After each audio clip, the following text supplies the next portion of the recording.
Jason, it's such a pleasure to be here in Winnipeg with you. Thank you for joining us. Winnipeg. Whiskey Kiss is a single off your newest album.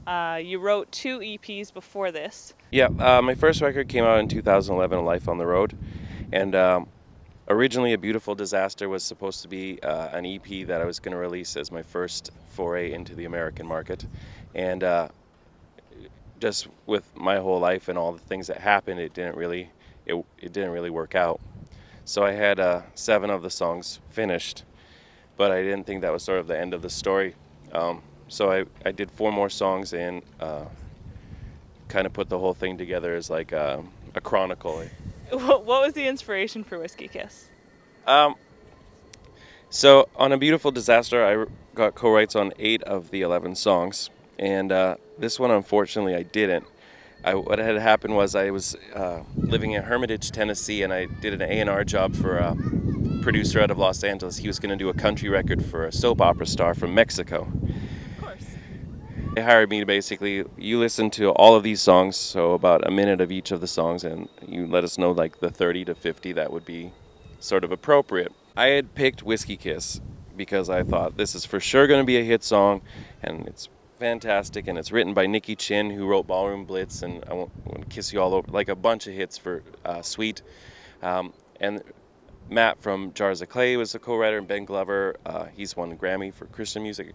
So this is like one of those monster songs that generally publishers wouldn't allow an indie artist to, you can't have that because clear, whatever. I'm listening to this song and I think it's fantastic, and I sent it to them and they said this one, and they said that's probably for a younger artist, why don't we tell the publisher and let you cut it. And I was like, that would be really cool. And then it turned out that the publisher was already the publisher I was working with.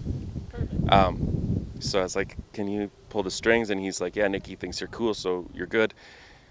So I'm rocking out and like playing the air guitar in my living room, and I jumped up off the couch and I do a scissor kick up in the air, and I was like, yeah, I'm pretty sure this should be on the record. I'm pretty sure this should be the first single.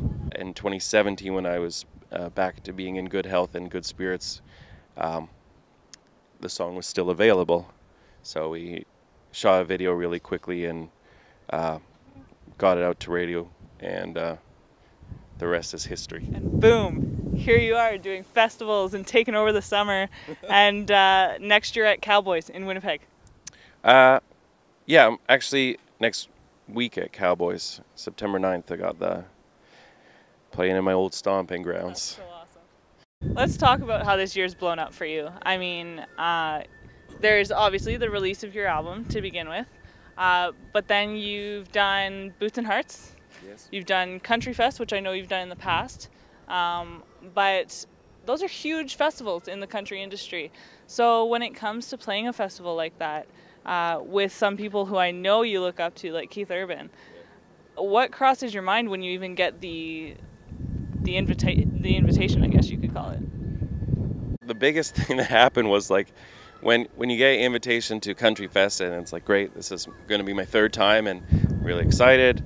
And then one afternoon, the talent buyer sends an email or calls you up and says, hey, just heard Whiskey Kiss on the radio. I won't like it if you move to the main stage this year. And like, I think I just went like ghost white. My heart sunk, and I was like, really? Whoa! I think every artist, when they're like 13 years old and they're learning to play a guitar in the basement and practicing arena rock moves in front of a mirror, you sort of think about like one day. And then it actually happened a bunch of times this summer for me, and I also got to like sort of do it on my own terms. Like I released my record independently, I released my singles independently. Yeah, it's just been a really cool sort of thing that happened, you know, organically. There's a certain single on A Beautiful Disaster that really caught my ear. Okay. You know, you sit there, you listen to a song, it's great. But then there's this one line, and you're like, that just made that song gold. And it's the one about, I want you more when your jeans hit the floor. Tell me what moment that lyric came to you. That's not the original lyric. When I was living in Nashville for a little while, I ended up living with Heather Longstaff, another Winnipegger who moved there, who now lives in Los Angeles. So she was kind enough to take me in for like a brief period of time where it's like, yeah, you got nowhere to live at my house. Cool. So we wrote one song together. And I remember, usually when you have writing sessions, it's, somewhat formal in that everyone's like sitting up. But I was quite hungover that day, so I just laid on the couch and shouted things, and she kept shouting back, "Kirkness, you can't say that in a country song." So she took all of those wonderful suggestions and bent them around PG as opposed to R. I really have her to thank for that one coming in to be the palatable country pop song that it ended up being. I love it. It's great. Yeah. It shows a bit of your personality too, I think. I think it's good for you. Something else that shows your personality, I think, is sock choice. I would like to know what type of socks you wear. I have 30 pairs of the same black socks, so I don't have to match any of them ever. I'm all about efficiency. That's why you do it, so that you never have to worry about what you're putting on in the morning. Socks are one load of laundry once a month, and I don't have to worry about pairing them up. No decisions need to be made, so I don't know, in my whole lifetime that's going to save like 8 or 9 hours. Fun fact.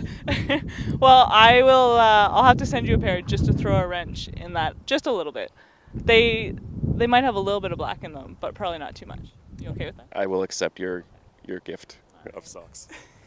Jason, thank you so much for your time. I appreciate it. You're welcome. Thanks for having me.